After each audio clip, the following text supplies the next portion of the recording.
2025 roster has a surprisingly large amount of rookies, 6 of them to be precise, the most newcomers on the grid since 2010. Let's break them down here one by one, starting with Red Bull's Liam Lawson. Liam Lawson, Red Bull's 2025 rookie? With 11 F1 race starts and 3 points finishes as a temporary AlphaTauri driver in 2023 and 2024, it's a stretch to consider the New Zealander an F1 newbie. Lawson had already proven himself even outside of F1, 3rd in F2 in 2022 and 2nd in DTM in 2021 and Super Formula in 2023. It was his impressive performances replacing the injured Ricciardo in 23 that ensured Lawson continued his F1 career. Lawson's tenacity was a serious factor in claiming his Red Bull seat once Perez's goodwill as Verstappen's teammate had finally run out with a run of underwhelming results. This could be critical for Lawson's hopes of holding on to one of F1's most prized seats, given how Gasly, Albon and Perez struggled across the garage from Max. There is a lesson in Lawson's short F1 history that should boost his confidence as a full-time driver, given the impression he made in 2024 races against 2 very experienced drivers. The first was with double world champion Fernando Alonso in his first week back at the United States Grand Prix sprint race. The other was with Sergio Perez, an almighty scrap at the Mexican Grand Prix that ended with Lawson giving Perez the finger in front of his home crowd. Was it over the line?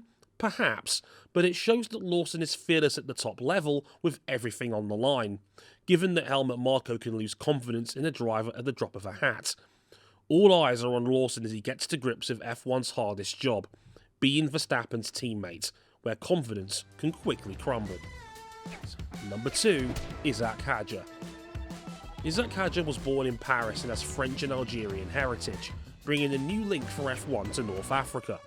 Previous to F1, Hadjar finished 2nd in the 2024 F2 season and has been Red Bull backed since 2022.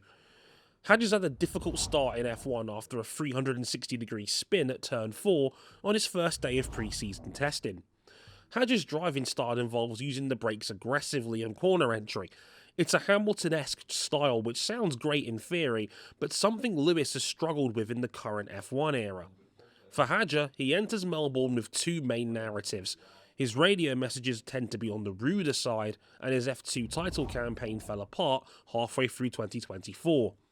But all of his 2024 F2 wins coming in feature races do bolster his standings considerably, given they didn't come from a reversed grid. Hadjar insists the radio swearing doesn't matter, but given his teammate Tsunoda had a similar temperament previously, it'll be interesting to see the development. His job is now twofold: to shut out the speculation and succeed while avoiding the fate of the team's previous unexpected hire, Nick de Vries, who lasted just 10 races in 2023. Another fear for Hadjar comes from F2 rookie and fellow Red Bull back driver Arvid Lindblad. Both Christian Horner and Helmut Marko are known to rate Lindblad highly. If being Verstappen's teammate is considered the hardest job in F1, currently the fate of rookie Liam Lawson, then joining as Racing Bull's rookie with the potential of racing for Red Bull down the line may be close behind on the pressure scale.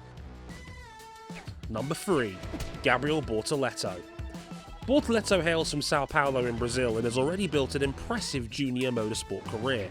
He's just the 4th driver to win an F3 or GP3 and an F2 title back-to-back at their first attempt as a rookie, joining Russell, Leclerc and Piastri. Despite just 4 wins across his F3 and F2 campaigns, Bortoleto specialised in bringing home consistent points when his title rivals floundered. By 2024, Bortoleto had joined the books at McLaren, which agreed to release him from his junior status to join Sauber when the soon-to-be Audi squad came calling last year.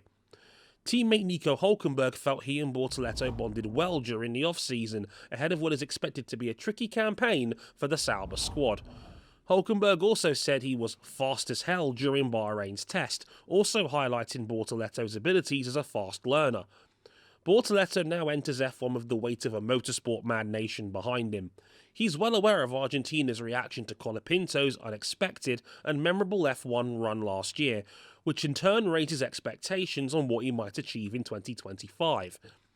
Sauber's likely struggles to escape Q1 on pace means he can make the expected rookie errors away from the glare of the media spotlight, but strong results against a driver as excellent as Hulkenberg could be the making of a long career.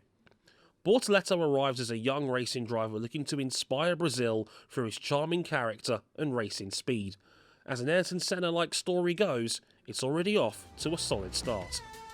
Number 4. Ollie Bearman. Ollie Bearman, more than any other F1 newbie this year, is responsible for 2025's large rookie crop. It was Bearman's one-off appearance for Ferrari in the 2024 Saudi Arabian Grand Prix that made the F1 paddock sit up and pay attention to how a highly rated youngster can perform if given the chance. That was the first of 3 F1 starts for Bearman in 2024, and he continued to impress Haas with his Baku and Brazil stand-in appearances for Kevin Magnussen, wowing team principal Io Komatsu. But Komatsu, needing to maximise team owner Gene Haas's investment to secure more for the team, saw enough to convince him Bearman was worth signing for 2025. Bearman spent 2 years in F2, winning 7 times, 4 as a rookie in 2023, but his F1 substitute appearances ended his 2024 title chances, not helped by Prima Racing struggling to get the best from the new F2 car. One of Bearman's strengths is his ability to quickly move on from mistakes. In his Haas debut last year, Bearman's pace was too conservative for the tyres he was running. The Brit complained when asked to move aside for Nico Hulkenberg, but even after complying, rescued his race. He battled Hamilton well, then nipped by Hulkenberg in the aftermath of the Perez-Sainz shunt late on. This showed positive instinct shining through in a tricky situation. By the end of the weekend, the team were already infatuated with his enthusiastic character, something that continues to this day. Although his rumoured appreciation for sweets might make a hole in the team's catering budget, this is a cost cap era after all. Number 5. Jack Doohan. A home Formula 1 race is both a blessing and curse, and for Alpine's Jack Doohan that's no exception. Jack's the son of 5-time MotoGP world champion Mick Doohan, but breaking his leg on a bike as a child led the young Jack down the 4-wheeled path. After 2 years in F2, peaking with 3rd in 2023, Jack spent last year as Alpine's reserve driver. Ultimately, it took Alpine to axe Ocon, then miss out on signing Sainz for Doohan to get his F1 break. To reach that point, Doohan beat Mick Schumacher, Alpine's wet racer and former F1 driver, in a test shootout at Paul Ricard. Doohan was given a surprise debut in Abu Dhabi last year as Alpine's relationship with Ocon imploded, qualifying last and finishing 15th. For all the excitement of Doohan's start as a full-time F1 driver, the hurdles haven't stopped coming, and it was Alpine, largely, that put them there. The team signed temporary Williams driver Franco Colapinto to be one of its reserve drivers, unleashing speculation that Doohan's contract has a clause that guarantees him just a limited number of races in 2025. Team principal Oliver Oakes didn't deny this in Bahrain pre-season testing. Doohan's bit back at questions about this situation at F175 Live in London, which pleased Alpine's management, and ultimately, that's his only option. He needs to enjoy what he can amid an awkward situation his team has created, and hope it helps him reach his best performance level. And fast. Heaping pressure on drivers is just how team executive advisor Flavio Briatore operates. F1 2025 rookies, number 6, Andrea Kimi Antonelli. For Toto Wolff, promoting Andrea Kimi Antonelli to a Mercedes race seat at just 18 was personal. Wolff is viewing Antonelli's sensational rise through the junior formulas as the chance to put right what went wrong in 2014 when Mercedes missed out on signing Verstappen to Red Bull. Signed when Kimi was just 12, the ultimate destination was a development program with F1. Antonelli won multiple karting titles before stepping up to Formula 4 in 2021, winning the Italian and ADAC championships a year later, then the Formula Regional title in 2023. Mercedes opted to skip F3 entirely and place Antonelli directly in Formula 2 for 2024, with the intention for the famously precarious championship to stop his winning easy streak. This was intended to be a 2-year project before Hamilton's defection to Ferrari turbocharged Kimi's graduation. While pre-season testing in 2025 went very strongly for Mercedes, McLaren, Red Bull and Ferrari are expected to still be ahead on track. This means Antonelli will be doing his learning in the wide glare of the media spotlight, something arguably only Red Bull's Liam Lawson will be able to match. Wolff has summed up his expectations for the Italian saying, "When we decided to go for Kimi, it was clear that we are going for a young driver that has shown tremendous potential in the junior series since we've known him.